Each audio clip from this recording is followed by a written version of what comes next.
Good afternoon, everyone. Welcome to all of you and welcome to those tuning in online. This is our administration's first meeting of the President's Interagency Task Force to monitor and combat trafficking in persons, which I have the honor of chairing. And to kick off today's meeting, it is a great pleasure to introduce our first speaker, a long-standing leader on these issues, the Vice President of the United States. Madam Vice President, the floor is yours. Thank you, Mr. Secretary, and good afternoon to everyone. And thank you to the senior administration officials who are gathered here for all of your tireless work. Thank you also to the members of the U.S. Advisory Council on Human Trafficking for your dedicated work. And congratulations to today's award recipients. You all are an inspiration. So many of you know, when I was Attorney General of California, I visited a town on the northern side of the U.S. border named Calexico. And I went to Calexico because I wanted to see for myself the tunnels through which I knew guns, drugs, and human beings were being trafficked. And during that trip, I saw in person and in photographs tunnels with walls as smooth as the walls of your living room, complete with lighting and air conditioning. And what became very clear to me is through those tunnels were being trafficked guns, drugs, and human beings, where some people were making a whole lot of money. And in fact, the officials in Calexico, when I was there, described to me, and these are folks who've been working there, doing tough work, and described to me with tears in their eyes about children as young as 5 years old who are being trafficked through those tunnels. And as Attorney General, I had placed a particular emphasis on combating transnational criminal organizations and on combating the money laundering that accompanies human trafficking. So to see those tunnels, an obvious point was and remains clear. Trafficking is an extremely heinous and profitable business. In fact, globally, human trafficking is a $150 billion business.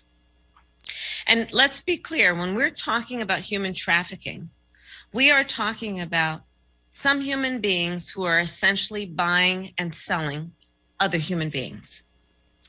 So today, we are here to focus on the estimated 25 million people around the world, as many as 1 in 3 who are under the age of 18, who are currently victims of human trafficking.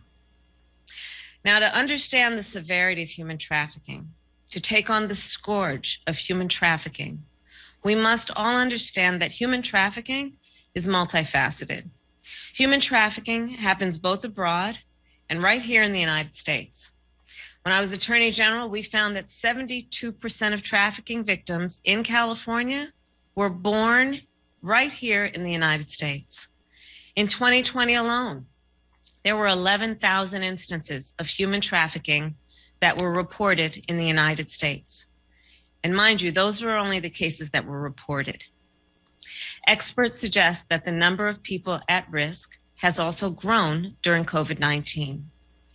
So we must address with a sense of urgency what is happening in our own backyard. In the United States and worldwide, there are many types of work for which people are trafficked. Some people are lured from their homes or their home country with promises of a better future, only to be forced into sexual exploitation. Others are coerced and forced into labor or indentured servitude. Of the estimated 25 million people worldwide being trafficked, 65% are being forced to do domestic work, construction work, agricultural work, or manufacturing work. Last year alone, we seized nearly 1,500 shipments of merchandise made using forced labor, including things like clothes and electronics. The value, nearly $500 million. To be sure, the economic impact of forced labor is significant, and it undermines our own supply chain, displacing American workers, driving down American wages, and creating an unlevel playing field for responsible American businesses. As a nation, we must require serious consequence and accountability for those who commit these crimes. And we must work to stop these crimes before they happen. In December, our administration issued our National Action Plan to combat human trafficking. Our plan centers on the key pillars of U.S. and global anti-trafficking efforts: prevention, protection, prosecution, and partnerships. Today, several of our departments and agencies will make announcements regarding how we will advance this plan. And there is a clear line that runs throughout our administration's work. We are focused on the most vulnerable.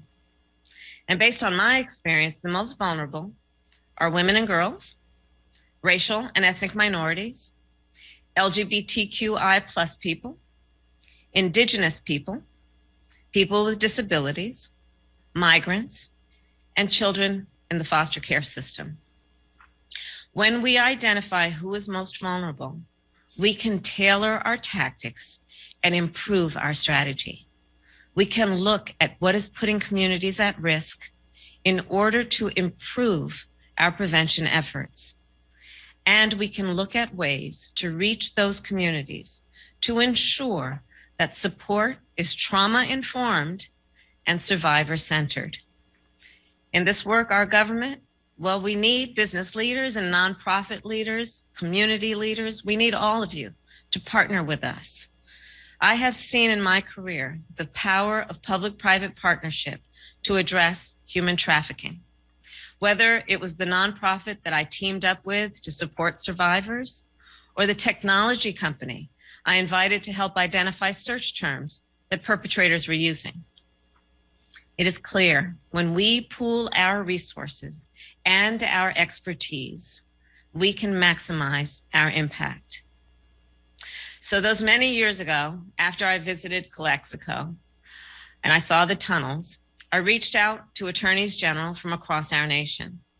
And together we launched a unified effort to take on transnational crime. What was true then is true now. It will take all of us to address human trafficking. So I thank you all for being here today and for the work you do every day. Thank you. Madam Vice President, thank you so much, not just for starting us off today, but for your leadership on this issue for a long, long time, for the extremely evocative words, but also for demonstrating in what you've done and the focus you're bringing to this now, how we can actually make practical progress in tackling the issue. And we're grateful for that leadership. We're grateful having you here today to start us off. Let me just say a bit more about why we're here today and what we're going to do over the next couple of hours. To pick up where the Vice President left off, we have an estimated 25 million people around the world subjected to human trafficking. Every one of them, a human being, exploited in some way, for labor, for services, for sex, through force, through fraud, through coercion. Traffickers violate the most basic right of people everywhere to be free. We know, we feel the human toll. And of course, that is borne most of all by the victims of trafficking. But it's also worth noting that the impact extends far beyond those subject to trafficking to society as a whole. Human trafficking erodes the rule of law, the safety of our communities, the security of our borders, the strength of our economy. Forced labor, as the Vice President was speaking to, which is used to produce so many of the things that we buy and that we use every single day, from the food on our tables to the essential minerals that go into the devices probably a number of us are using at this very moment to log on to this event.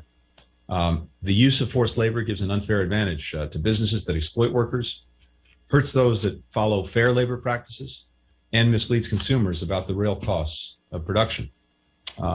This is by definition a global problem. Victims come from every part of the world, as documented in our annual report. Traffickers operate in virtually every country, including here in the United States. And because this is a global problem, we have to have a global coalition to confront it, one that cuts across government, business, civil society, all other parts of our society. We also have to find more ways to put effective pressure on governments that engage in or enable human trafficking. China, Cuba, North Korea, Russia. The recent bipartisan Uyghur Forced Labor Prevention Act, which cracks down on the profits Beijing can make from state-sponsored forced labor in Xinjiang and beyond, is one example of how we can do this. And I want to thank Congress for its leadership on this front. We need more efforts like that one. This is a crime that all parts of our government have to work together to address. And I think we have evidence of that commitment today just on the screen with the participation of 20 cabinets or departments and agencies.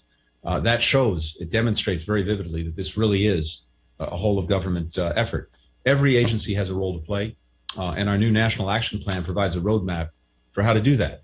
Again, here in the United States, but also around the world. So what we'd like to do is to ask principals from every federal government agency involved in this effort to set out their major priorities in tackling the trafficking problem, with a special focus on what's new in these efforts.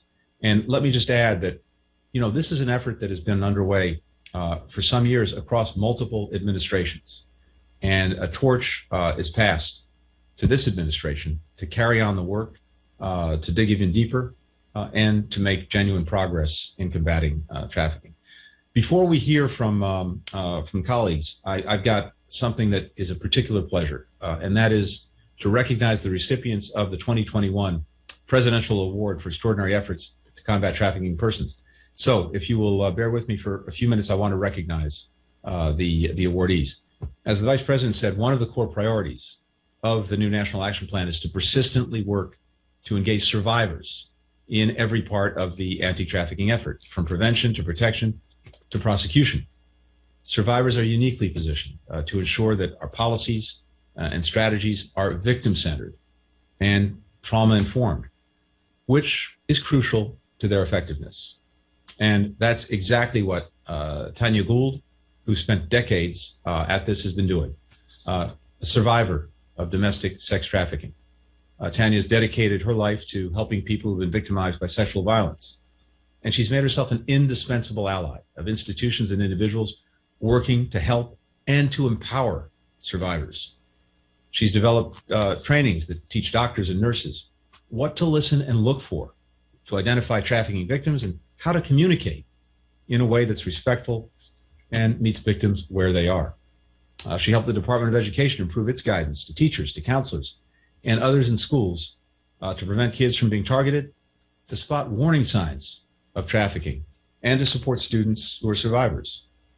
She's traveled the country, sharing her expertise with faith groups and student groups, with advocates and practitioners, and even helped write and produce a short film, all to help raise awareness about this crime and what we've got to do to tackle it. Tanya calls her work, and I quote, love in action. And Tanya never seems to run out of love for some of the people who need it most. Let me just read the award citation. For her unyielding commitment and contributions to the fight against human trafficking and bringing greater awareness of the issue to her community and the nation. Tanya, thank you, thank you, thank you, and congratulations. The second awardee is the Thai Community Development Center, known as the Thai CDC, represented here today by its founding director, Chanchanit Martoro. In many ways, the story of this organization is intertwined with the story of the fight against human trafficking in the United States. Back in 1995, the Thai CDC led a group of NGOs assisting 72 individuals in escaping from a secret sweatshop in El Monte, California. Many of the workers had been held under armed guard for 7 years, while being forced to work up to 18 hours a day for virtually no pay. The Thai CDC had never worked with trafficking survivors before, but the approach they pioneered became a model for efforts for decades to come. The organization provided the victims with treatment for trauma, legal aid as they fought to stay in the United States and to be reunited with their families, and support as they built new lives, from finding places to live to providing training on how to start their own businesses. In the more than 25 years since, the organization has worked on several more human trafficking cases, accompanying more than 500 victims. Beyond these cases, the Thai CDC's advocacy was instrumental to the passage of the Trafficking Victims Protection Act. It led to reforms in the garment industry, broadened the definition of human trafficking to include practices like debt bondage. The organization's formal citation reads, and I quote, "for its unending support in the fight against human trafficking and for bringing a greater awareness of the issue to the Thai community in an effort to see an end to human trafficking." So please join me in congratulating them, to congratulating Tanya for what has literally been and remains life-changing work. Thank you.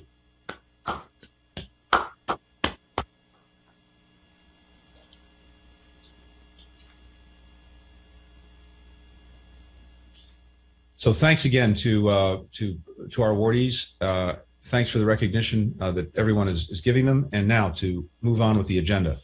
I'd now like to ask our senior official, Carrie Johnstone, to give us an update on the interagency efforts, the Senior Policy Operating Group. Carrie, over to you. Thank you so much, Secretary Blinken and Vice President Harris. It is an honor to be with such an esteemed group of leaders committed to combating human trafficking. We know successful strategies to combat human trafficking require a whole of government approach that prioritizes meaningful engagement with survivors. The 20 federal agencies that constitute the Senior Policy Operating Group coordinate with each other and with our partners, including the U.S. Advisory Council on Human Trafficking, to strengthen government policies and practices and effectively marshal anti-trafficking resources. I would like to acknowledge the invaluable contributions of the U.S. Advisory Council on Human Trafficking, particularly for your insightful 2021 report. Your expertise and talent continue to strengthen our federal anti-trafficking strategies. I am grateful for your dedication, particularly during a global pandemic, and wish we could thank you and applaud your efforts in person. Over the past year, the Senior Policy Operating Group has accomplished a great deal, including on implementing key aspects of the updated National Action Plan to combat human trafficking. I would like to share some of these achievements with you today. Last year, the Senior Policy Operating Group established 2 working groups, one to analyze the rights and protections granted to temporary employment-based visa holders and develop solutions for addressing gaps in those protections, and the other to develop best practices in implementing screening forms and protocols for federal officials who may encounter a human trafficking victim in the course of their regular duties. In addition, the National Action Plan recognizes an effective anti-trafficking response must embed racial justice and equity into its policies and programs. To this end, the Senior Policy Operating Group is working on an implementation plan to integrate racial equity throughout its anti-trafficking efforts and aims to release it later this year. The implementation plan will support the groups and agencies' work to carry out the executive order on advancing racial equity and support for underserved communities through the federal government. And it will highlight the importance of an intersectional approach. It will also complement agencies' individual work to implement the executive order on diversity, inclusion, equity, and accessibility in the federal workforce. In March 2021, the Procurement and Supply Chains Committee formed a subgroup to create a coordinated U.S. government voice in relation to increasing corporate compliance in combating forced labor in global supply chains. The subgroup is a place to implement a priority of the National Action Plan that calls for the development of initiatives to provide information about forced labor in product supply chains and highlight federal resources to key private sector partners, including proactive outreach to convene industry leaders. It has been a privilege to participate in the SPOG's efforts to combat human trafficking. Thank you for the opportunity to share our recent accomplishments and recommit ourselves to this important and necessary work. Carrie, thank you very much, not just for today, but for your leadership in this effort every single day. We're grateful for it. Before getting to colleagues and hearing from them, there's one more person that I'd like to call on, and that is Suleiman Massoud. He's a member of the U.S. Advisory Council on Human Trafficking, and will provide an update on its behalf. And just, Suleiman, before turning it over to you, I want to say how grateful we are to the Council for the consistent engagement, for the insights to improve our government's efforts, for making sure that the perspectives and expertise of those with lived experience are at the heart of everything we do, and for being such fierce champions for the victims and survivors everywhere. Over to you. Thank you for the introduction, Secretary Blinken. Good afternoon. My name is Suleiman Massoud, and I serve as Council Chair for the United States Advisory Council on Human Trafficking. On behalf of the Council, I'd like to extend our gratitude to the White House and Department of State for their continued support and partnership with the Council. I'd also like to thank each agency for its tireless efforts to address, inform, and prevent human trafficking domestically and abroad. To quote the late Nelson Mandela, "For to be free is not merely to cast off one's chains, but to live in a way that respects and enhances the freedom of others." Each of us here today share a similar vision. Bestowed upon us are responsibilities to empower survivors of all backgrounds and identities, be equitable and inclusive, and nurture and protect the communities we serve. Since the adoption of the Trafficking Victims Protection Act, we have made tremendous strides to evolve our programming and advocacy to ensure meaningful engagement with survivors. I am proud to share that this council released its most recent report at the end of 2021. Our report contains 19 recommendations informed by meetings with numerous PITF agencies. The report is organized by the council's two committees, the Underserved Populations Committee and the Committee on the Administration of Justice. The Underserved Populations Committee has focused on meeting the needs of and promoting equity for marginalized, underserved populations. In our 2021 report, we called upon agencies to improve the quality of and access to resources and services without prejudice or bias, and address the cultural and root causes of human trafficking among underserved populations.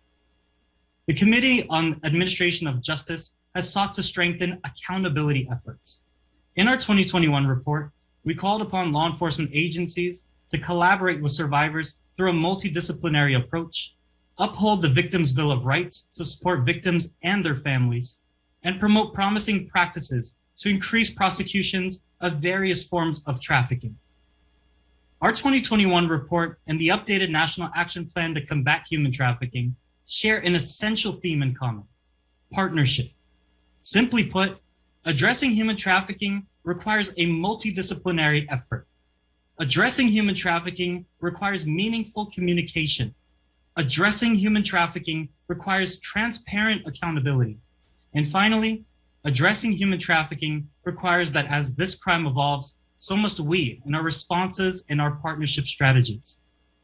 As the Council looks to its 2022 report, we hope to increase awareness about the critical issues facing the anti-trafficking movement we raised in our 2021 report and support PITF agencies in implementing those recommendations.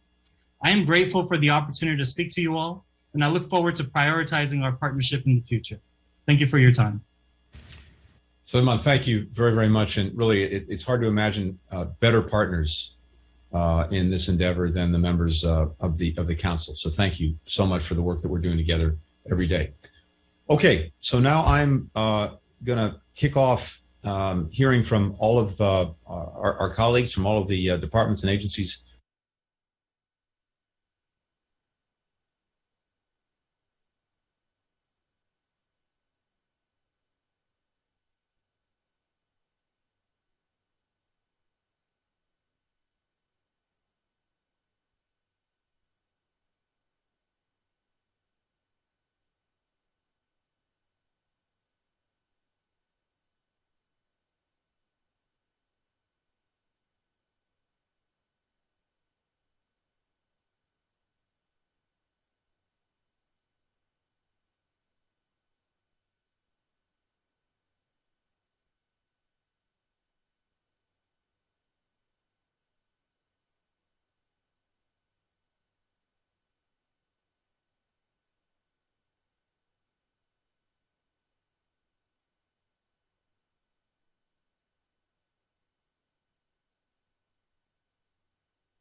and systematically across our efforts and asking, what do we have to change in light of the pandemic? Where have new gaps, new vulnerabilities emerged that we have to address? And just to close out by giving a couple of examples, we are now checking on the welfare of domestic workers employed by foreign, mission, and international organization personnel here in the United States by phone and video, rather than meeting with them in person. We aim to restart in-person registration this year, expanding coverage nationwide, so long as the health conditions permit. And we're supporting anti-trafficking groups as they grapple with new challenges that have arisen or been worsened by COVID-19, like the program in Bangladesh to respond to the massive increase in online sexual exploitation that's come with greater travel restrictions and lockdowns. So these are just some of the ways that we are focusing our efforts in addressing these challenges. Having said that, it is now a great pleasure to give everyone a chance to give a brief update on what your respective agencies or departments have planned for the coming year. And with that, let me turn it over to my friend and colleague, Javier Becerra, to start us off. Secretary Blinken, thank you very much. To everyone who's been part of this effort, I congratulate all of us for this effort and everyone who's going to be working with us on this. At HHS, we continue to implement the ambitious plans of the National Action Plan overall. We are bringing our full weight to strengthen the health and well-being of individuals, families, and communities impacted by human trafficking. Today, I'm announcing the establishment of the HHS Task Force to Prevent Human Trafficking, which will increase our coordination and collaboration across our various agencies in the department. The task force will scale prevention, it will expand access to services, and it will build scientific understanding.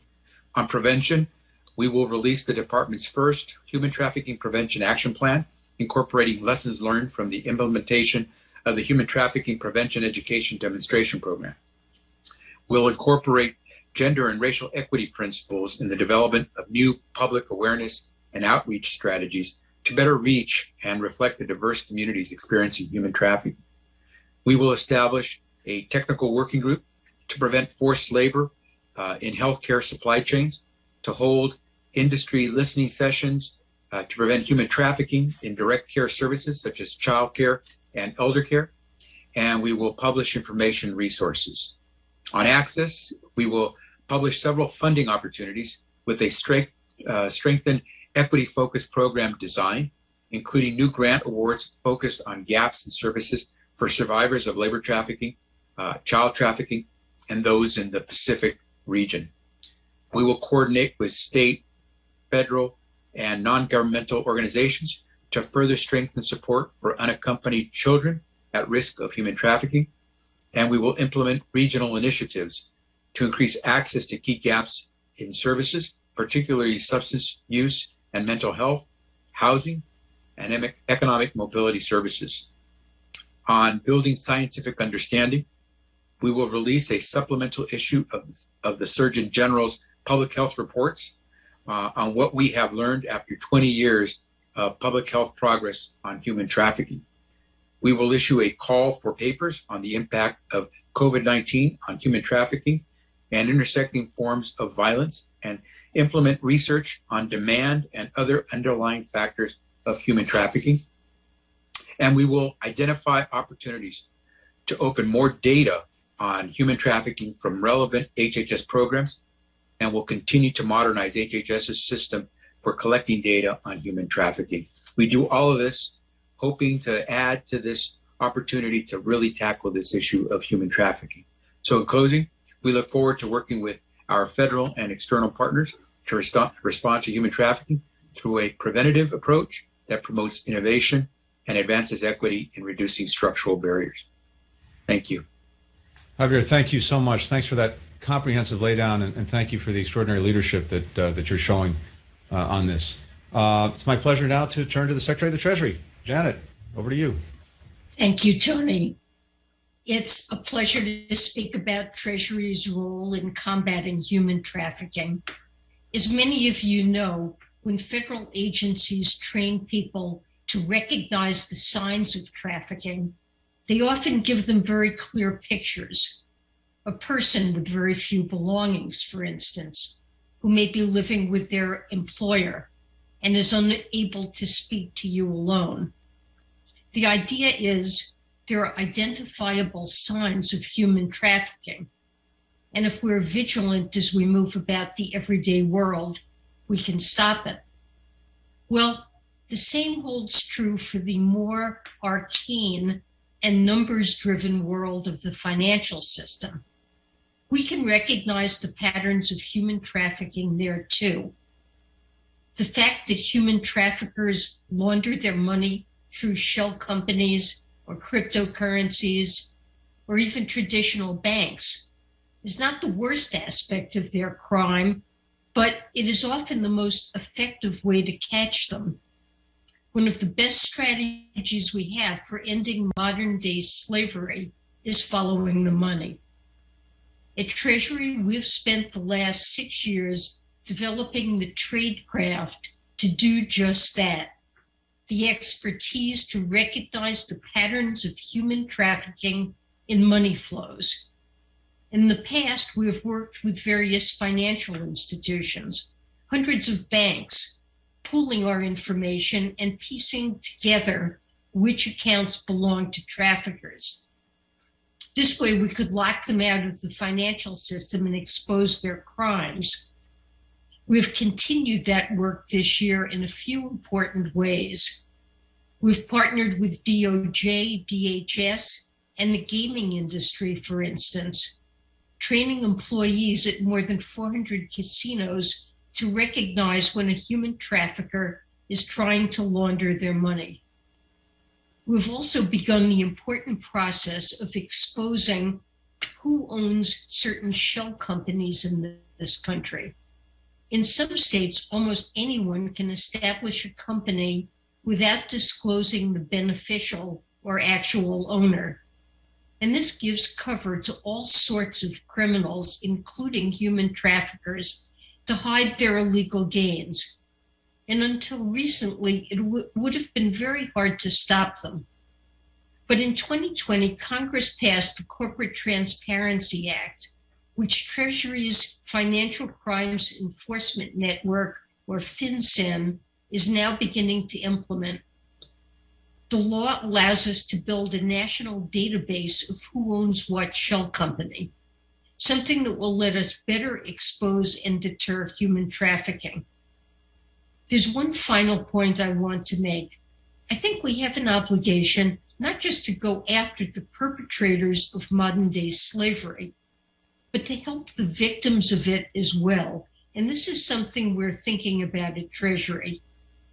We know one of the first things these traffickers do is strip their victims of their phones and IDs, which means that when they finally gain their freedom, trafficking survivors emerge into the world with little ability to navigate it. They can't get a driver's license. They can't get a bank account. There are broad policies we're promoting to break down these barriers.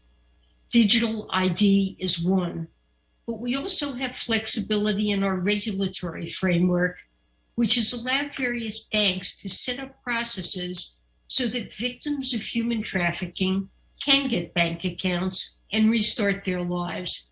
And I'm hopeful that when we participate in this meeting next year, we'll have more to share with you on this front. So thank you again, and I look forward to working with all of you on this crucial issue. Janet, thank you so much. And it's I think, remarkable that the Treasury is bringing to bear its incredibly sophisticated tools and trying to take down the traffickers. But I think equally compelling and moving to hear you talk about the other side of the coin, the victims, and what you're doing to try to help them as they emerge from trafficking. So thank you so much for sharing that. Mr. Attorney General, Merrick. Thanks, Tony, and good afternoon to everyone. Human trafficking is an insidious crime. Traffickers exploit some of the most vulnerable members of our society and cause their victims unimaginable harm and trauma. Combating human trafficking demands, as everyone has said, a whole of government approach. And that's why the Justice Department was pleased to support the development of the President's National Action Plan. This week, I will be submitting to Congress 2 annual trafficking in persons reports required under the Trafficking Victims Protection Act for fiscal years 2019 and 20 that were unfortunately not submitted by the prior administration. These important reports detail activities and programs across the U.S. government to combat human trafficking. Soon after issuing those 2 reports, the Justice Department will be issuing its new National Anti-Human Trafficking Strategy. Our strategy is aligned with the foundational pillars of the President's National Action Plan, namely prevention of human trafficking, prosecution of human trafficking cases, protection of human trafficking victims and survivors, and partnership at every level of government. Today, I would like to highlight 3 areas of our focus. First, we are expanding our capacity to prevent human trafficking. Prevention requires a trauma-informed, culturally responsive approach. To this end, we're developing a victim screening protocol to identify potential trafficking victims and encourage victims to share important information. We are also working together with federal, state, local, tribal, and territorial law enforcement partners to develop prevention strategies and conduct advanced trainings. Second, we are expanding our capacity to prosecute perpetrators of human trafficking crimes. Human trafficking cases are complex, and successfully investigating and prosecuting them requires partnership across all levels of government. Last year, we established Joint Task Force Alpha in partnership with DHS. Its mission is to work within the United States and with our foreign partners in the Northern Triangle and Mexico to dismantle criminal networks that endanger, abuse, and exploit migrants and engage in human trafficking. In addition, as part of our commitment to ending forced labor, DOJ's Human Trafficking Prosecution Unit will launch a forced labor initiative in collaboration with the FBI and DHS. Meanwhile, our law enforcement components are stepping up their efforts to investigate human trafficking crimes. For one example, the FBI's Child Exploitation and Human Trafficking Task Forces operate within nearly every one of the FBI's 56 field offices, recover victims and investigate traffickers at the state and federal level. And just last weekend, the FBI's Los Angeles field office worked with its local law enforcement partners to announce a major recovery effort of missing children and trafficking victims. As another example, at the end of 2021, the U.S. Marshals Service announced that it had assisted with the recovery of 950 critically missing children, a 145% increase over the previous year. Finally, we are focused on providing protection and trauma-informed assistance to victims and survivors of human trafficking. Last year, DOJ awarded more than $85 million in funding to combat human trafficking. In the year ahead, our Office for Victims of Crime, which manages the largest amount of federal funding dedicated to supporting victims of human trafficking, will continue to award funding to combat trafficking and support victim services. This will include access to safe, stable housing options. The Justice Department remains committed to our shared goals of preventing human trafficking, detecting human trafficking, prosecuting the perpetrators of human trafficking crimes, and prosecuting and empowering survivors. Thank you very much. Merrick, thank you very much for sharing that and for the important work that you're doing. It is now a pleasure to turn the floor to the Secretary of Homeland Security, Secretary Mayorkas. Ali, over to you.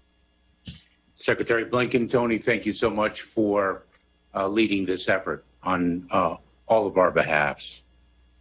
In early 2019, the Baltimore County Police Department requested help from special agents of our department's Homeland Security investigations. The police were investigating a local robbery that led them to a very dangerous perpetrator of sex trafficking and drug distribution. The suspect was creating and using drug dependency as a tool of coercion and manipulation, forcing his victims into the sex trade from which he profited. Our federal agents worked with the local police, tracked the offender, interviewed witnesses, and executed electronic search warrants on social media platforms. 8 victims were identified, all of whom struggled with the drug dependencies their trafficker had cultivated. We built the case together. As we did so, our victim assistance specialists provided support to the victims. They connected them with addiction services, coordinated appearances at trial, arranged for their testimony, and communicated with the families. 2 months ago, the trafficker was convicted and sentenced to 30 years in prison. Our team continues to work with the survivors to move them into a safe, secure, and stable living environment. We did this all in partnership with the Department of Justice, the Department of Health and Human Services, and our other federal and community partners.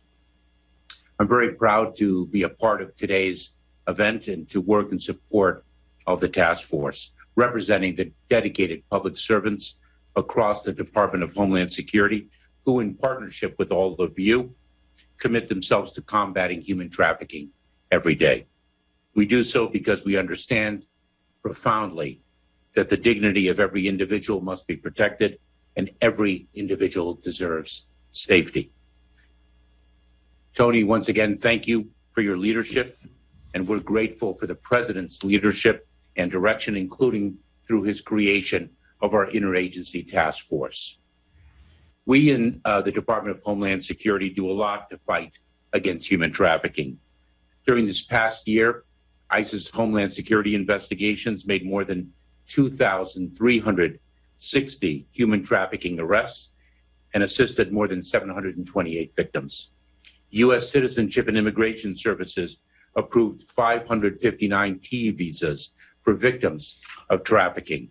Customs and Border Protection seized more than 1,550 shipments containing nearly $500 million in merchandise linked to forced labor overseas, a 9-fold increase over the previous year. Just yesterday, in our role as lead agency of the Forced Labor Enforcement Task Force, the department launched implementation of the Uyghur Forced Labor Prevention Act, calling for public input on how to best ensure that goods produced in whole or in part by forced labor in the Xinjiang and elsewhere in China are not imported into the United States. Earlier today, I designated a senior accountable official to prevent human trafficking in all DHS contracts and acquisitions. All of these efforts speak to 2 foundational principles. First is the importance of combating human trafficking using a victim-centered approach across our policies, programs, and activities. This is not only the right thing to do, it also enables law enforcement to better detect, investigate, and prosecute the traffickers. The second principle is partnership. DHS is fundamentally a department of partnerships. This is certainly true in our fight against human trafficking. As we saw in Baltimore, we collaborate with state and local law enforcement who share our commitment. Through the DHS Blue campaign, we deepen these partnerships with state, local, tribal, and territorial governments. Every day, we work directly with victims and non-governmental organizations, and we're proud to partner with all of you. Tony, thank you again. Ali, thank you very, very much. And thank you for making this really a whole of DHS effort, as we're hearing from what you shared with us today. To the Interior, Deb. Thank you so much. Really happy to be here and appreciate the opportunity to join. I appreciate you hosting this year's task force meeting, Secretary Blinken, to highlight this administration's work to combat human trafficking, and most importantly, to help elevate the voices of survivors. I'm excited to find new pathways to get the critical resources that survivors need most.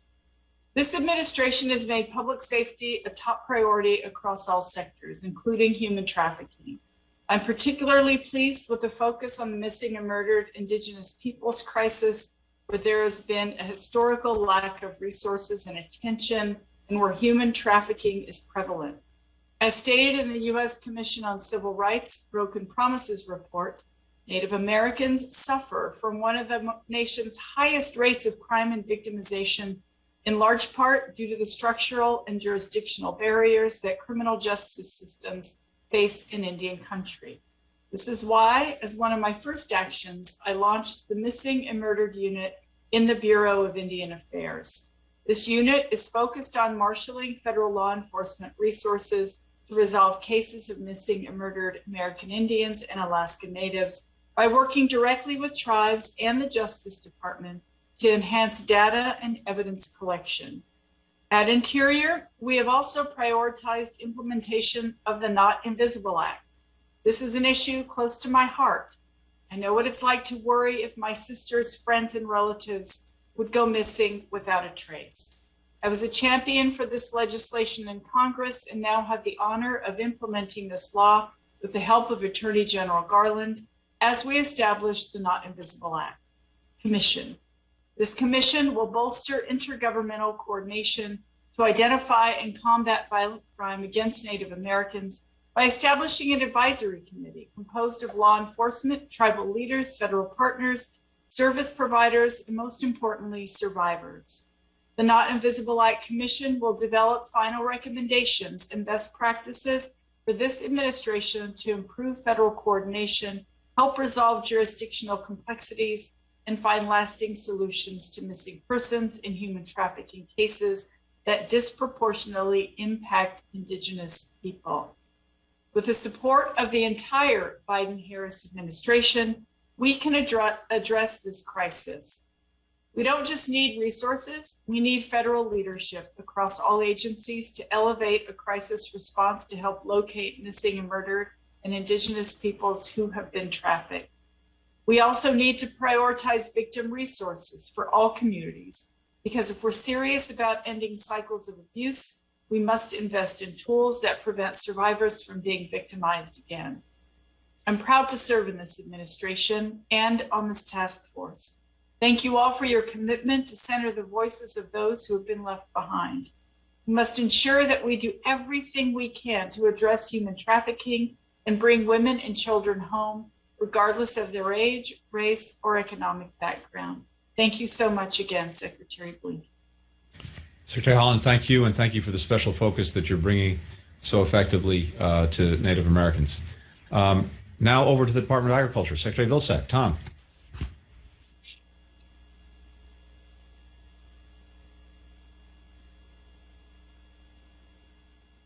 Tom, I think you may be muted.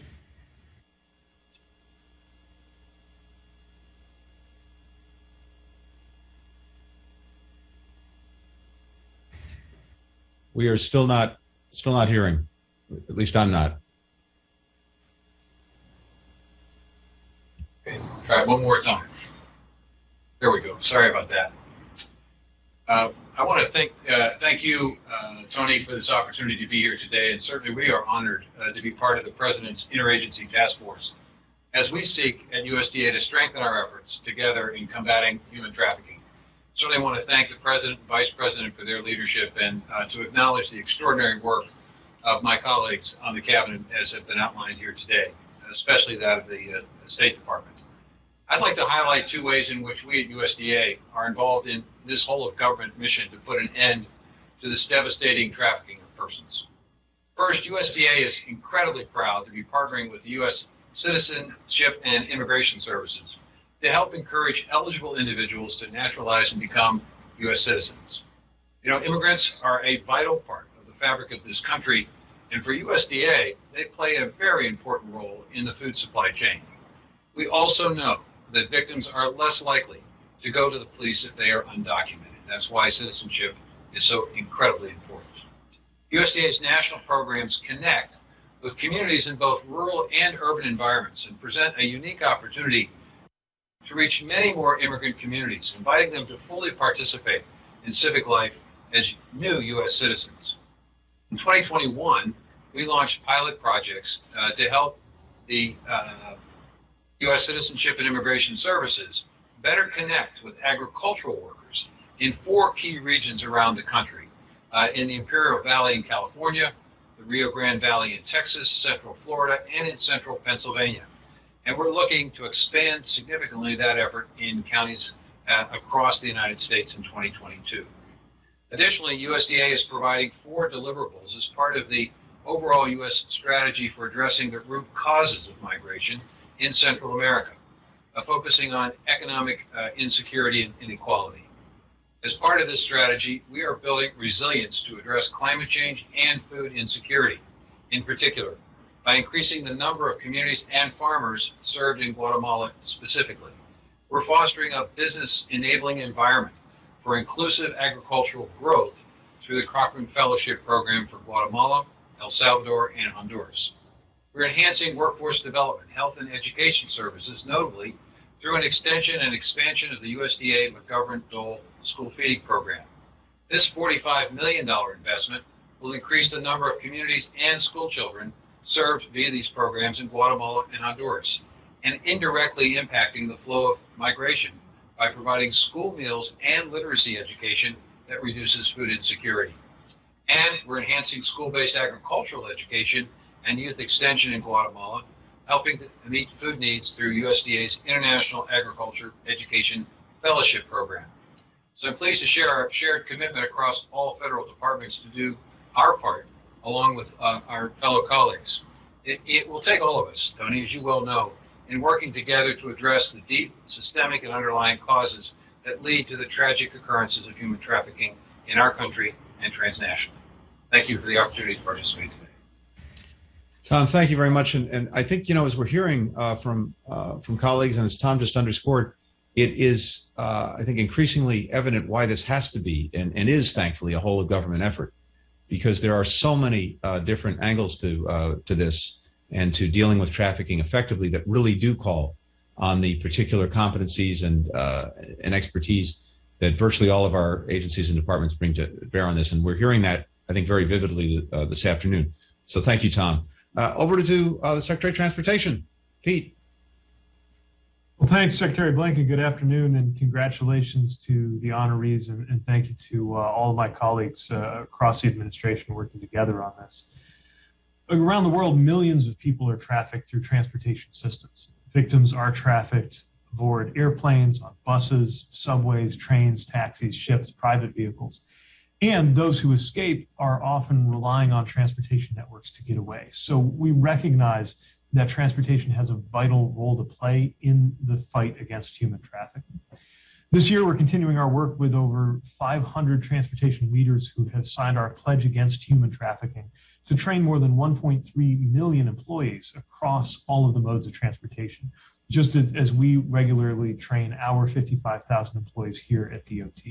And we're continuing to encourage transportation stakeholders to sign up if they haven't already. Anyone following this conversation right now can do so at transportation.gov/stophumantrafficking. We're also rolling out new training and public awareness tools that we've developed with input from survivors themselves to help transportation employees and the traveling public learn how to recognize and report suspected cases. Through our annual Combating Human Trafficking and Transportation Impact Award, we are recognizing innovative solutions to the problem. And our Federal Motor Carrier Safety Administration will continue requiring every state to permanently ban drivers convicted of trafficking from operating commercial vehicles.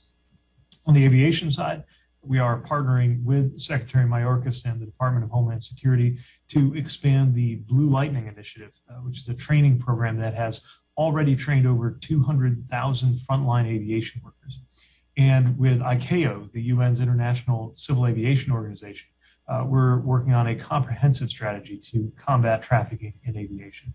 And we're hoping to advance similar efforts with the IMO, the International Maritime Organization.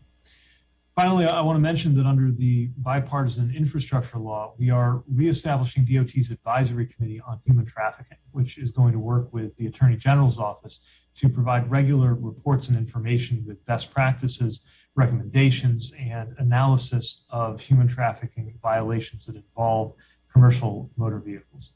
We know that stopping human trafficking is the responsibility of every transportation leader at every level of our many transportation systems in the US and every member of the traveling public.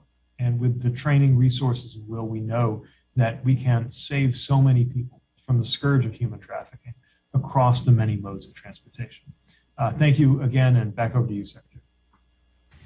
Pete, thank you very, very much, and greatly appreciate the work that DOT is doing both here at home and internationally to tackle this problem. Over to the Director of National Intelligence, Avril. Thanks so much, Tony. Really appreciate you doing this. And we in the intelligence community are very focused on this issue. And I'm really grateful to have an opportunity to talk about our work and the role that we play alongside our colleagues. Global human trafficking, whether forced labor or sex trafficking, is a serious threat to U.S. national security. And we're committed to supporting the federal government's efforts in this area, including implementing the National Action Plan to combat human trafficking that you discussed. Human trafficking, in addition to the heinous toll it takes on human beings, provides a reliable source of revenue and support to illicit actors and governments engaging in forced labor. The scale and severity of global human trafficking is moreover affected by increased migration, displacement resulting from conflicts, economic crises, and environmental change. And these issues, along with cyber-based trafficking and the corrupt actors and networks involved in global human trafficking, are all matters that the intelligence community is committed to monitoring, understanding, and ultimately providing information on to those who can hold traffickers accountable, as well as those who are looking to reduce the vulnerability of communities who are otherwise vulnerable to human trafficking. And not only do we see the way in which human trafficking fuels the growth of transnational organized crime and deprives people of human rights and freedoms, but also how it negatively affects global health, with longstanding psychological and individuals, families, and communities, and the disproportionate impact it has on historically marginalized and underserved communities, mentioned earlier by the Vice President. The intelligence community works closely with other government agencies to improve information sharing on trafficking, along with the impact of trafficking between intelligence elements and federal, state, local, and tribal law enforcement, and we are working to improve those efforts. I'll just give two examples of our recent work that highlights how we're implementing the National Action Plan. In July of last year, the intelligence community and law enforcement agencies published the first law enforcement intelligence assessment, which characterized significant and sustained human trafficking threats with a nexus to the United States, and furthermore identified key human trafficking threats, the enabling factors that facilitate those threats, and how such threats are evolving. And then this year, we partnered with the Department of State, with Tony, your folks, and Allie's folks at the Department of Homeland Security, really to establish an information sharing platform for the intelligence and the law enforcement communities that consolidates federal, state, local, and tribal law enforcement in one location. And the IC will continue to leverage these partnerships and outreach efforts to better enable our law enforcement and international partners to disrupt and dismantle trafficking networks around the globe. So thanks very much for what you're doing, and really appreciate all the work we get to do with our colleagues on this issue. Thanks, Avril, so much. And yes, this partnership is critical to our own efforts around the world, and we're really grateful for it. So thank you. Now to the single most important person on this call for all of our efforts, because the resources necessary to undertake them. Shalonda, Office of Management and Budget, over to you. Thank you, Secretary Blinken, for bringing this group together. It's my pleasure, honor. Thank you for having OMB as a part of this presentation. I want to thank the staff at OMB and all of your staffs across the government on their work on this important issue. The Office of Management and Budget serves a key coordinating role in the executive branch. You heard Secretary Blinken talk about our budget functions, but we also set procurement policies across the government, and we're here to ensure that those procurement dollars are effectively used to combat trafficking, and where appropriate, bring agencies together to coordinate efforts. OMB also establishes the government's acquisition policy, and our procurement team is working to ensure that taxpayer funds are never used to support trafficking in persons in any way, shape, or form. In accordance with the priority action in the National Action Plan to combat human trafficking, OMB will facilitate increased dialogue within the federal government, as well as with the contractor community and NGOs to better align government efforts to combat trafficking and federal procurement. OMB's Office of Federal Procurement Policy works with our federal agency colleagues to identify areas that increase risk of trafficking and best integrate best practices to reduce the risk of forced labor in our supply chain. Our team has also recently updated the Combating Trafficking in Persons course to better equip the government workforce to recognize not only signs of forced labor, but also the practices closely associated with trafficking, which are prohibited in all federal contracts. Finally, OMB will continue to work with the agencies to ensure they bring an equity lens to anti-trafficking work done through the Senior Policy Operating Group. I know my team looks forward to continuing our partnership with this task force and to working together with federal contractors to combat human trafficking. And thank you, Secretary Blinken, for bringing us together on this important issue. Shalonda, thank you very much. Greatly appreciate all of these efforts and the important coordinating role as well that you've been playing in this. Over to the U.S. Trade Representative, Catherine. Thank you so much, Tony. It's a pleasure to be with you. Good afternoon. I'm very glad to be with all of you today as we discuss our administration's commitment to this extremely important issue. At USTR, we are committed to using trade policy to support and empower workers in the United States and around the world. That perspective and expertise is important as we advance the Biden-Harris administration's National Action Plan to combat human trafficking, especially in the fight to eradicate forced labor. We know that we can achieve more durable and lasting change if our trading partners also commit to these principles and incorporate them into their practices. And that is why the president fought to include forced labor on the agenda at the G7 Leaders Summit in Cornwall in June of last year. The G7 trade ministers' forced labor statement from October underscores that forced labor has no place in the global trading system. It also lays out a shared vision for tackling forced labor in global supply chains.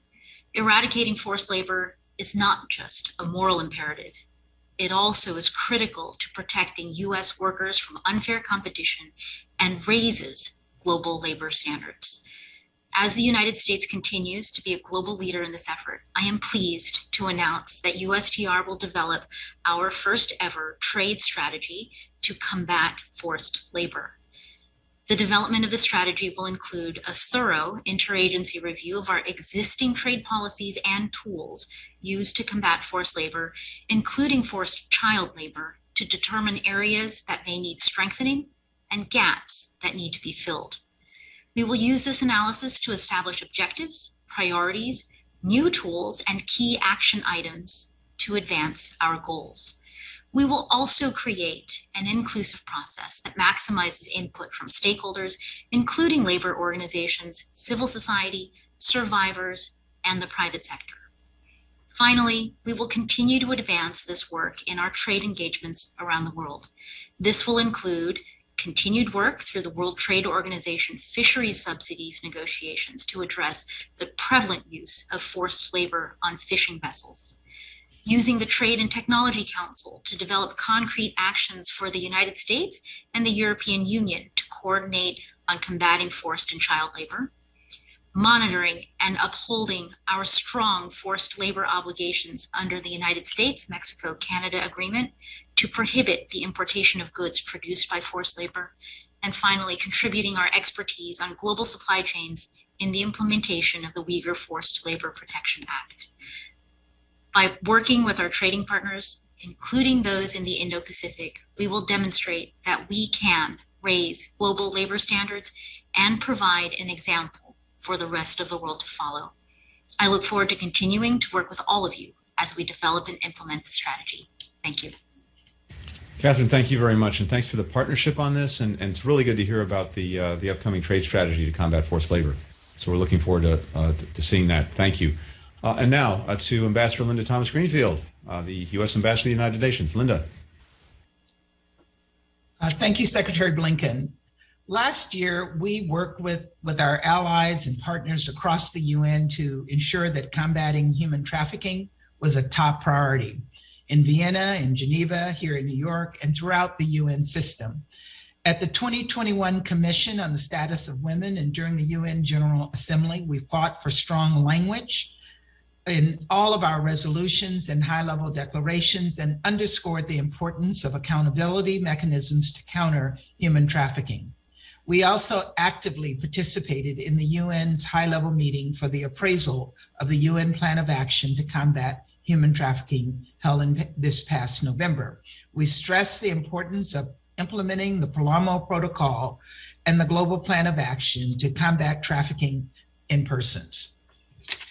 I have also personally met with survivors whose painful and powerful stories remind us that this work is urgent as it is crucially important. In 2022, we will use our status as a member of the Human Rights Council to advance our priorities and draw greater attention to the scourge of human trafficking. We will propose anti-trafficking language in resolutions, political declarations, and other negotiated texts wherever we can, especially during the Commission on Social Development in February, the Commission on the Status of Women in March, and the Permanent Forum on Indigenous Issues in April. Next fall, we will work with the Philippines to advance our priorities in its biannual anti-trafficking resolution. And we will continue to fight for robust anti-trafficking language during the UN General Assembly, both in country-specific and relevant thematic resolutions. Our fight to elevate this issue will simultaneously require us to engage with vigor on issues like early and forced child marriage and violence against women and girls. The COVID-19 pandemic has led not only to higher rates of forced and early marriage, but also spiking rates of gender-based violence. The pandemic has taken a devastating toll on vulnerable and marginalized populations, particularly those who are often targeted for labor and sexual trafficking. Here at the UN, we will continue to bring a spotlight to this issue and to engage vigorously to fight trafficking across the globe. Thank you again to President Biden, Vice President Harris, and particularly to you, Secretary Blinken, for your leadership on this important issue. Thank you. Linda, my thanks to you, and I think the global platform that you have could not be more important, and your voice in particular could not be more important in bringing countries together to make this a common cause. So thank you for that leadership. Over to Kath Hicks, the Deputy Secretary of Defense. Kath.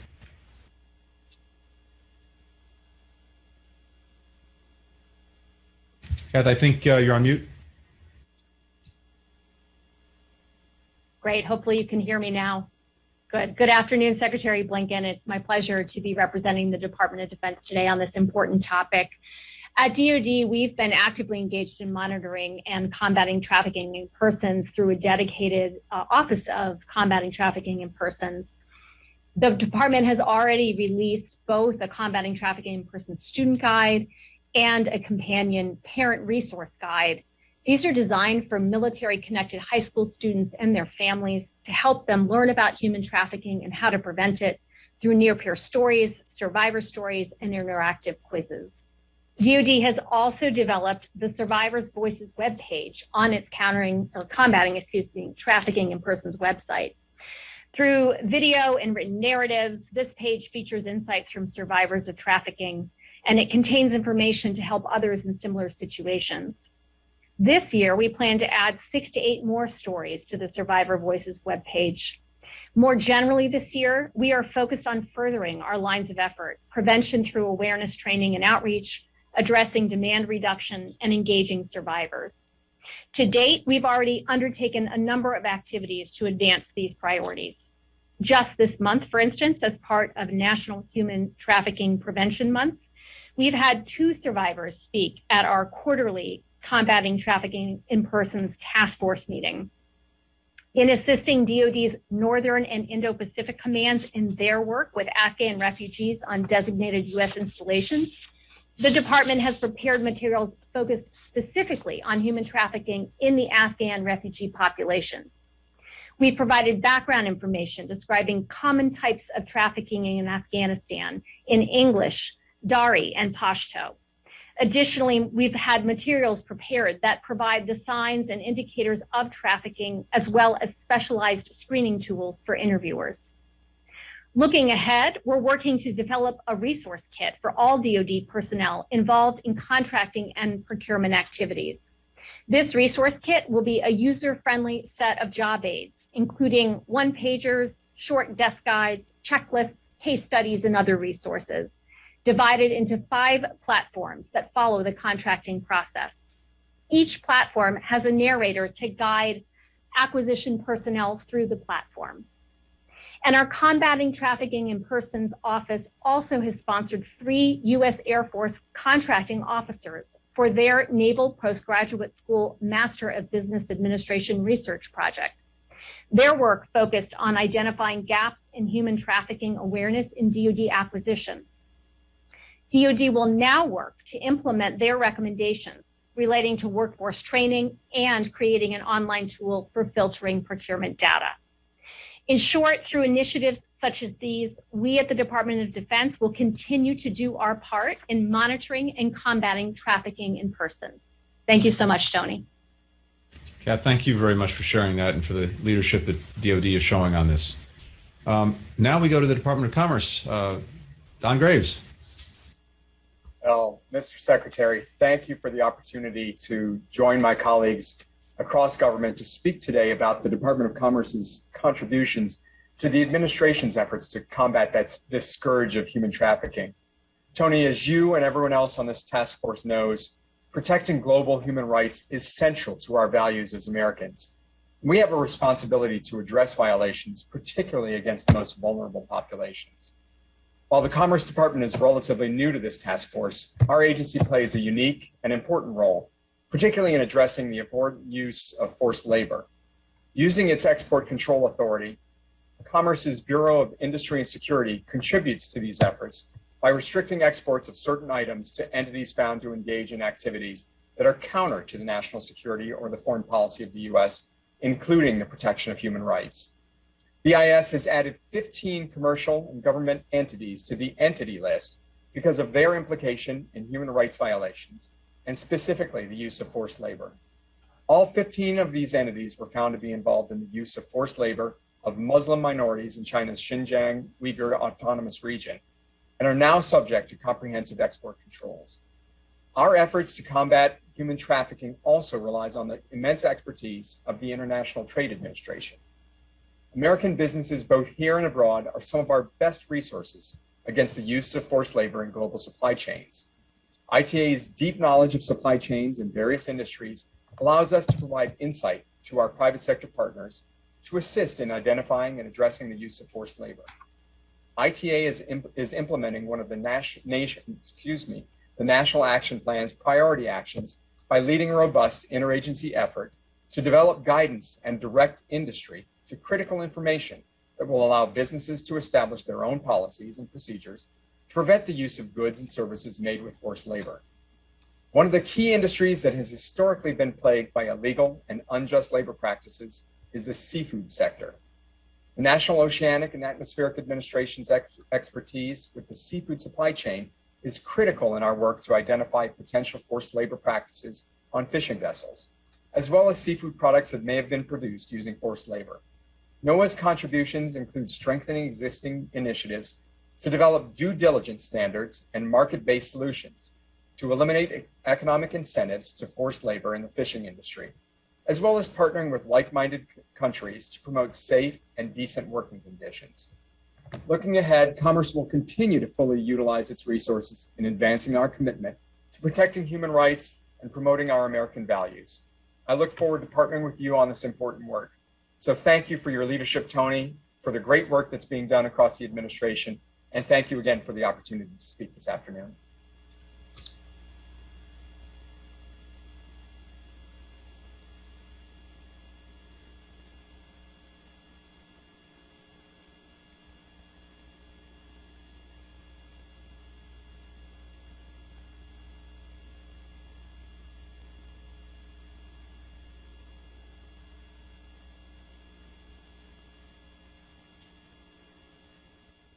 Tony, we couldn't hear you.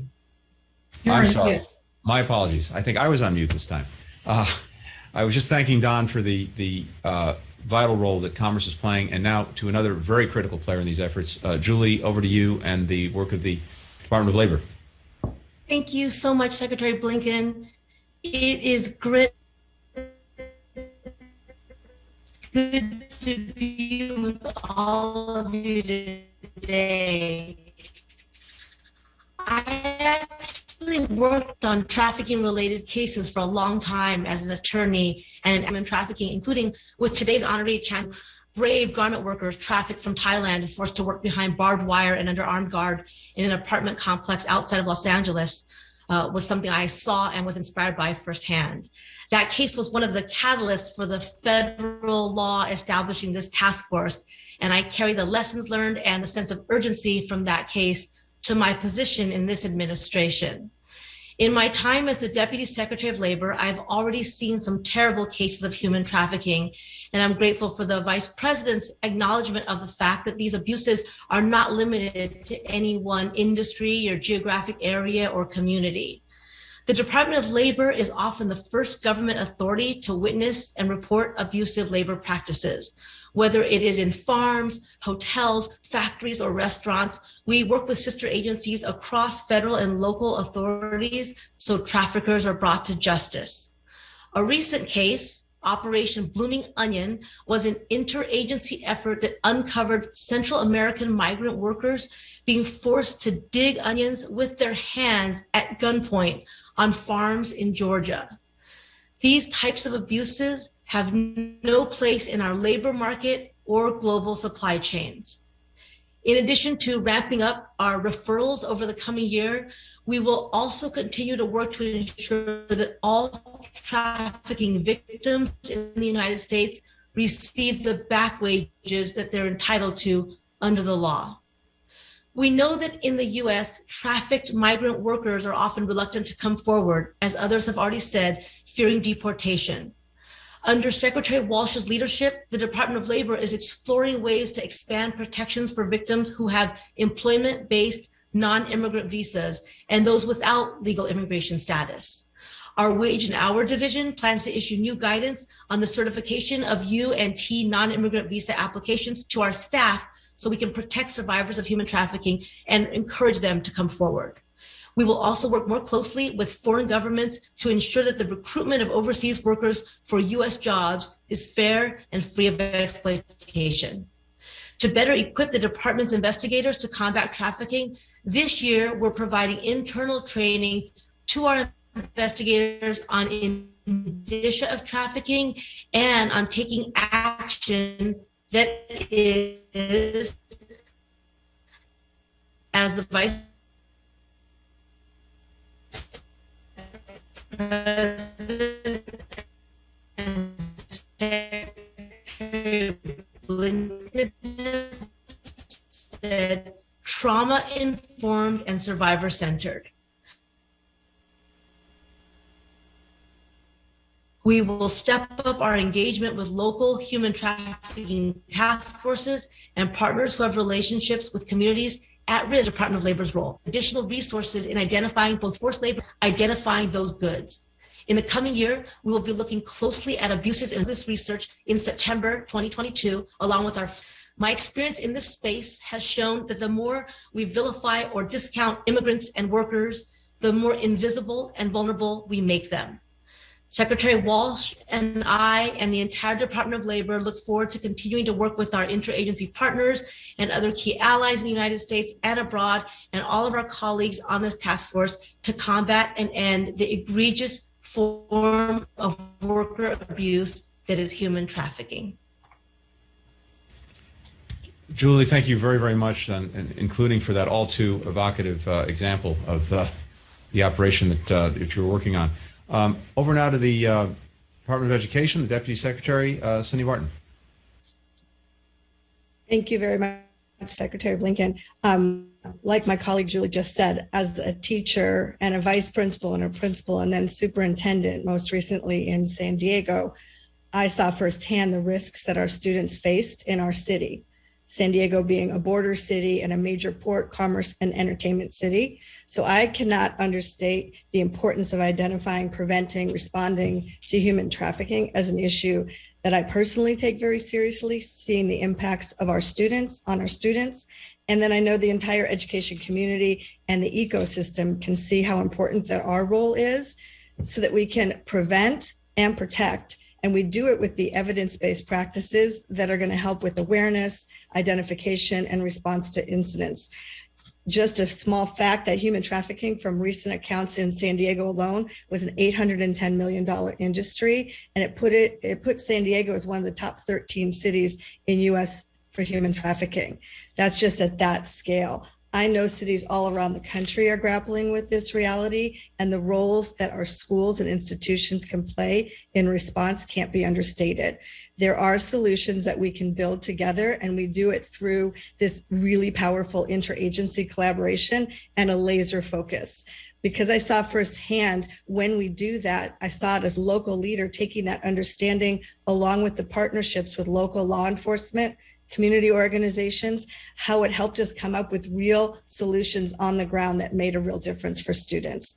I want to mention that Secretary Cardona and I are committed that the Department of Education is going to continue to do our part so we can raise the awareness around human trafficking in school communities across the country and offer the helpful resources that administrators, teachers, school counselors, food service workers, bus drivers, custodians, nurses, all the specialized instructional support, parents, caregivers, everybody can come together and combat human sex and labor trafficking. So with that in mind, I want to share that at the Department of Ed, we have several activities that are planned right here and now for fiscal year 2022 around this important topic. First of all, we have a 3-part human trafficking professional development webinar series that's designed specifically and targeted for educators so that they can recognize the risk. They can see the risk factors and they can see signs and respond to suspicious activity. Once they see the risks, there are real actions that they can take. Through these webinars, we will expand the field of knowledge so people can take real action. The webinars will be distributed broadly as a part of the Department of Education's efforts to recognize January as Human Slavery and Human Trafficking Prevention Month. Second, we have a series of 6 webinars for fiscal year 2022, also to share information and all the resources on the subtopics that are related to labor and sex trafficking, including things like cyber trafficking, which we all know has become prevalent during this pandemic. And then we have the development of some really easy to use communication tools that we know states and district localities need, resources to get out to the schools and to the districts that will support their local efforts at trafficking prevention and intervention efforts. And these are in really easy to use forms, posters and easy to carry palm cards that allow the conversation to happen, that allow intervention and protection to take place. And I just have to end by saying I'm very proud and excited that the department's nominee, the Department of Ed nominated for the Presidential Award for Extraordinary Efforts to Combat Human Trafficking. As you mentioned earlier today, Tanya Gould has been selected to receive the important award, and that was the Department of Ed's nominee. Ms. Gould has supported our department's efforts to combat human trafficking. There's nothing more powerful than a story and her personal experience, being able to share that and help the field understand and inform administrators and educators and personnel across the country. We thank her for her efforts and for being recognized today. Thank you very much, and congratulations to Tanya. Hey, Cindy, thanks so much. And thank you for highlighting Tanya's extraordinary work, but also thank you for bringing your own personal experience with you and that focus that you already had to this effort to Ed right now. So now really to, in so many ways, the front lines of this effort, to the administrator of USAID, Samantha Power, because the men and women of AID are really, quite literally, on the front lines every day. Samantha, over to you. Thank you so much, Secretary Blinken. Of course, right with our State Department colleagues, our justice colleagues, all the people we've heard from today, it is a whole of government frontline effort more and more. It's been really inspiring and extra motivating to hear from so many colleagues and agencies about all that they are doing, and especially to hear the extent to which this work clearly stems from deep personal commitments, as well as the leadership of President Biden and Vice President Harris, which, as you noted, Secretary Blinken also itself follows the leadership in a bipartisan manner now over several decades. As many have said today, human trafficking, the second largest criminal industry in the world after the drug trade, affects 25 million people each year.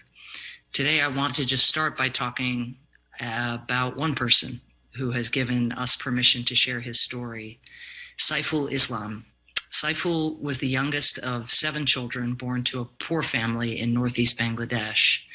Despite his modest upbringing, he earned a bachelor's degree, found temporary work at a rural solar company, and married and had a daughter. But when Saiful's short-term work contract expired, he was unable to find another job. A local recruiter offered him an attractive job as an electrician in Singapore with a decent salary. Saiful sold the little land he had inherited to pay the $7,000 for his airfare and fees. But, and we all know where this story goes, when he arrived in Singapore, his world began to unravel. He was told he would work as a mason, not an electrician, for half of what he was originally promised. And even that proved a lie. In the end, he got no pay and barely enough to eat.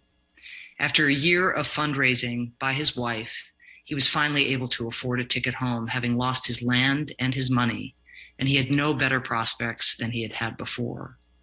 Then he heard about an event sponsored by USAID to counter human trafficking. Through the program, he received counseling for his trauma, but also entrepreneurship training. Soon after, he opened a market stall to sell electronics, bringing in not only enough income to support his family, but enough to create a fund to support other survivors of human trafficking. I use that word very intentionally, survivor. For decades, the human trafficking community had come to see people who experience the horrors of forced labor, sexual exploitation, or violence as victims. Through President Biden's National Action Plan and USAID's newly updated Counter Trafficking in Persons policy, released in December, we've recognized that trafficking survivors need to be leading the change that we seek in the world. For 20 years, USAID has contributed to the US government's global anti-trafficking effort, providing more than $340 million in assistance in 83 countries. Our new policy builds on that legacy and works to empower survivors, creating programs that aren't just focused on them, but that are led by them. The policy also identifies key priorities that serve to implement the National Action Plan. The first is a focus on marginalized populations. As Vice President Harris noted, marginalized populations are frequently the target of human traffickers. By some reports, women and girls account for 99% of all victims in the commercial sex industry and 58% in other forced labor sectors. Through our global labor initiatives, we are fighting gender-based violence and harassment in workplaces, facilitating stronger female representation in labor organizations and unions, and increasing dignified work opportunities for women and other marginalized populations. Second, we are elevating the importance of migration and forced labor that is hidden in the global supply chain as they relate to human trafficking. Others have spoken to this, but as our world grows more interconnected, criminal enterprises are taking advantage of these flows of people and goods to subject millions to the hell of trafficking. We're working with global labor leaders to shed light on dark corners of the supply chain, like the cotton trade in Xinjiang or the fishing industry off the coast of Thailand. And we are working to tackle the root causes of migration, like climate shocks, local violence, and a lack of jobs, in order to keep desperate people from making desperate choices, to trust their fates to duplicitous criminals.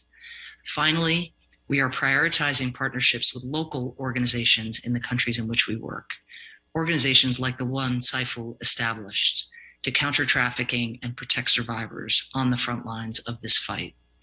By supporting these local organizations, we can help raise local awareness about trafficking, improve identifications and investigations, and strengthen the data collection and sharing about trafficking that helps others caught up in these criminal networks. Today, Saiful, in addition to supporting survivors of trafficking financially, also counsels families through visits and phone calls. As he put it, as long as I'm alive, I will try my best to help them. I want to thank President Biden and Vice President Harris and the strong bipartisan support of our allies on Capitol Hill for their leadership in empowering voices like Seifels. And I want to thank all of you for the collective efforts you're making to end the horror of trafficking. Thank you so much. Sam, thank you so much to you. Thanks for sharing that remarkable story of Seifels, and especially the ending, or at least the remaining chapters now to be written in a positive way, thanks to the incredible work of USAID and your colleagues. It's incredibly inspiring. So I have now on my list, and with great gratitude for sticking things out, Mr. Director, the Director of the FBI, Chris Wray. Thank you, Mr. Secretary. Needless to say, of all the many things that the FBI investigates, I think we feel, and I've felt this way since I was a line prosecutor, that human trafficking is one of the most horrific. And I certainly agree with the sentiments and observations that have already been expressed, that we're talking about a vicious and appalling cycle in which victims of human trafficking are held against their will, often beaten or starved and coerced to perform sex work or forced labor under threats of blackmail or violence. What makes this so much worse and even more heartbreaking is that scores and scores of these victims are children. And as has been said, human trafficking is, of course, a global scourge, but it's everywhere, including right here in our backyard in the United States, which is, of course, our principal focus. At the FBI, we're working hard with our partners, both in law enforcement and nonprofits, to fight back. And together, we're sending the message that if you harm the most vulnerable among us, you will forfeit your right to live freely in this country. At the FBI, we investigate all forms of human trafficking, regardless of the victim's age, gender, or nationality. I should say that on our end, about 95% of our human trafficking cases involve sex trafficking, while about 5% involve labor trafficking, recognizing that many who have already spoken focus more on the labor side. Our overall human trafficking caseload has increased significantly in the past several years. Every single one of our 56 field offices has encountered human trafficking in their areas, which tells you a lot about how pervasive this is, even right here in the United States. And last fiscal year, the FBI arrested 786 traffickers. That's 786 traffickers, each with scores of victims, in 1 year. And as of this month, we have more than 1,700 active human trafficking investigations. In addition to our investigative and law enforcement work, a big part of our work also focuses on victims. We find them, rescue them, and our victim specialists work to get them the help they need to recover and rebuild their lives.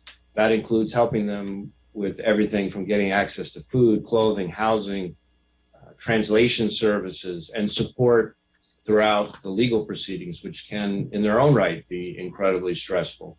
We also have child and adolescent forensic interviewers who are specially trained to account in our interviews for the development, potential trauma, and mental health of young victims.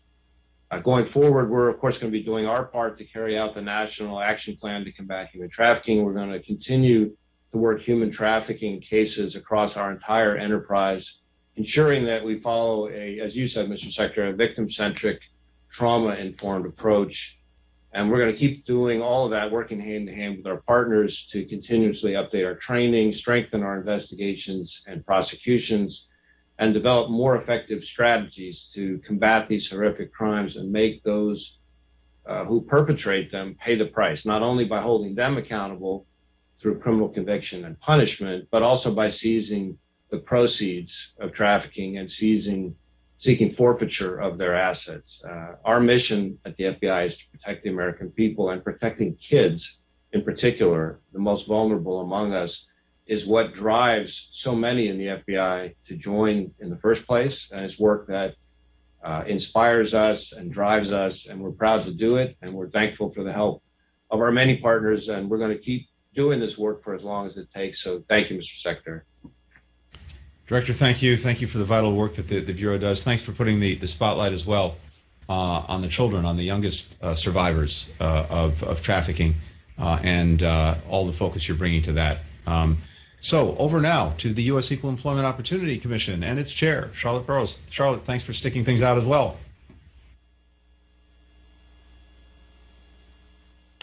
And Charlotte, I think you're on mute. I apologize. Well, thank you so much for the State Department's vital role in coordinating this important work. I am so delighted to join the distinguished members of this task force to discuss the administration's critically important work to monitor and combat human trafficking. I'd like to thank President Biden and Vice President Harris for their incredible leadership on this issue. The U.S. Equal Employment Opportunity Commission is grateful to be part of the President's Interagency Task Force.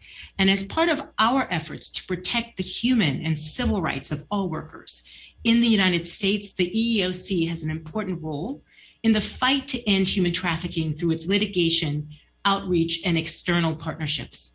And I'd like to recognize the very hard work of the EEOC investigators and attorneys who have led the agency in unprecedented efforts to fight human trafficking, including several of our regional attorneys across the country, as well as their teams.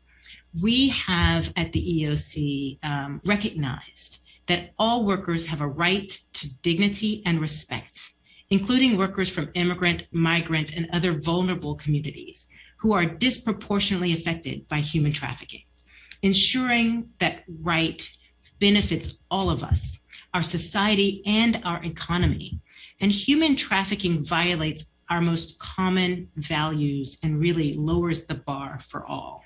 So when traffickers and employers use force or fraud or coercion to exploit workers, those actions actually may violate the federal laws that we enforce, in particular, the laws prohibiting employment discrimination based on race, national origin, sex, or disability.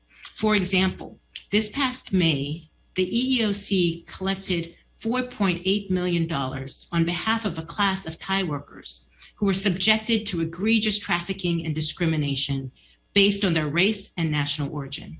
These vulnerable workers were subjected to physical violence, harassment, and constant threats of deportation, as well as arrest, while being forced to live in deplorable substandard conditions. And in support of this administration's priorities on gender and racial equity, workers' rights, and the aid to underserved communities, EEOC is working to fulfill its role in the national plan to combat human trafficking. So in addition to our enforcement work, we're engaged in interagency efforts to develop screening tools and training to help our frontline staff recognize the signs of human trafficking.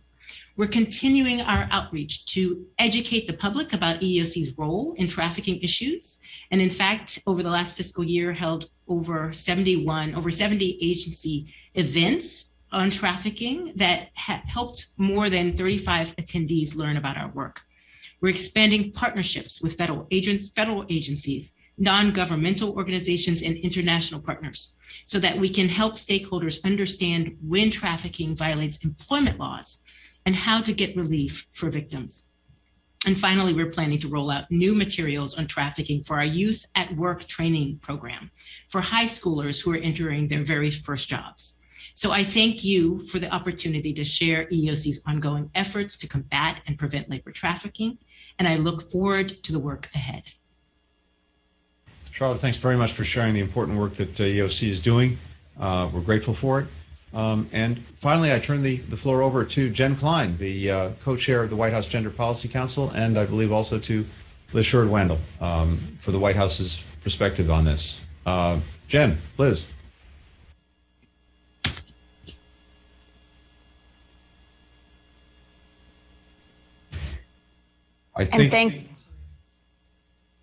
Okay, now? All you missed was that I thanked you. I'd also like to thank the 2022 award recipients and all of you who've presented on the efforts you're leading across the federal government to combat human trafficking, a major security, human rights, and civil rights issue. At the Gender Policy Council, we are focused on advancing gender equity and equality, both domestically and globally.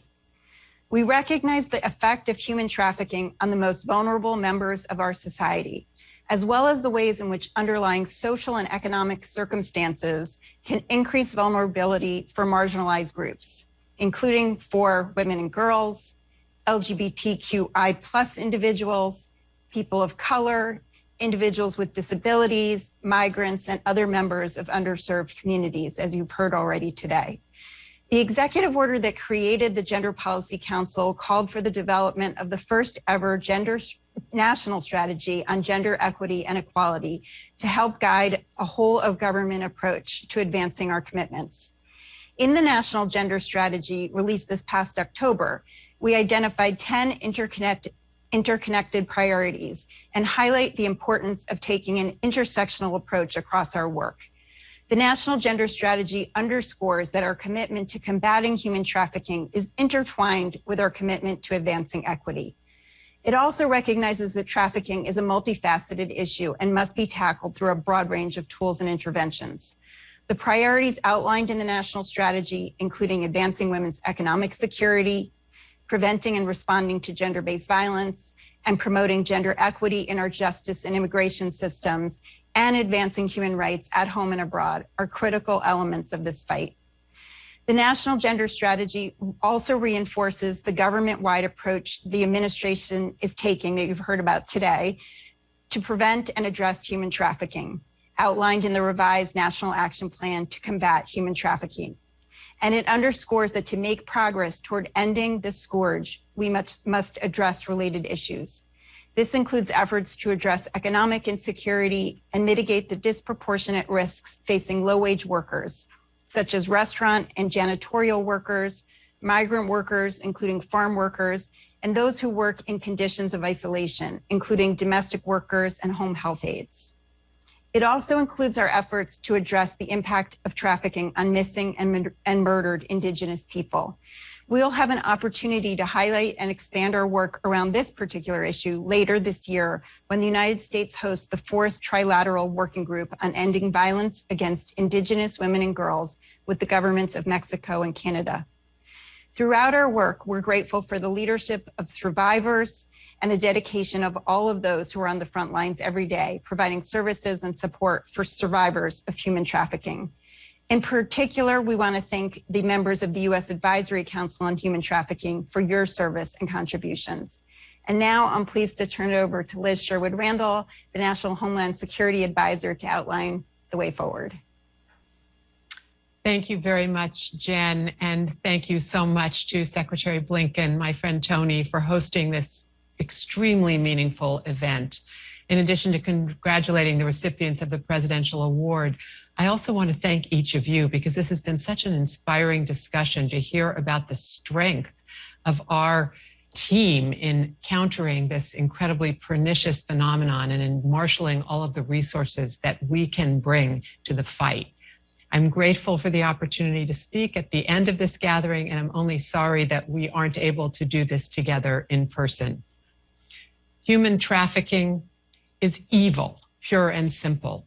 It is a terrifying tragedy for those who endure it, and it violates fundamental rights that we cherish as Americans. Over the last 2 decades, we have taken important steps to counter the spread of human trafficking and to support survivors, including through the vital work of the President's Interagency Task Force. That progress includes prohibiting the importation of $500 million of goods made with forced labor in 2021 and increasing the resources available for human trafficking survivors. But the current situation in the world shows just how persistent the crime of human trafficking is, and by extension, how sustained and intensive our efforts have to be to counter it. First, COVID-19, as has been mentioned, has compounded economic distress across the globe and is making individuals who are already at risk even more vulnerable to exploitative labor practices. Second, as a result of the pandemic, many people have shifted to conducting business online, including human traffickers, leading to an increase in online sex trafficking and the distribution of child sexual abuse material. Third, the increasingly complex global supply chain makes it harder to detect when goods are being made with forced labor. And fourth, transnational criminal organizations are increasingly operating as flatter and more nimble entities without the traditional hierarchical structure of cartels from the past, which makes disrupting their activities a multi-dimensional challenge. Taken together, this means we need to do even more if we're going to meet the challenges that we are facing. As you know, our administration is seized with the human trafficking challenge, and the all-star team of leaders across the federal enterprise who have spoken today have demonstrated how seriously we're taking this problem and have spoken about the ingenuity with which everyone is approaching it. To put an end to human trafficking, we do need a multinational approach at home and abroad. Guided by the National Action Plan that we released in December, we will prioritize new and expanded initiatives through 4 lines of effort: prevention, protection, prosecution, and partnership. For prevention, we are focused on enhancing outreach and education to increase the understanding of human trafficking's root causes. We will also pioneer new strategies to help communities and individuals counteract traffickers' recruitment tactics and their techniques, both at home and abroad. For protection, we're focused on increasing our support to survivors of human trafficking by ensuring that they have the full access they need to survivor-centered services.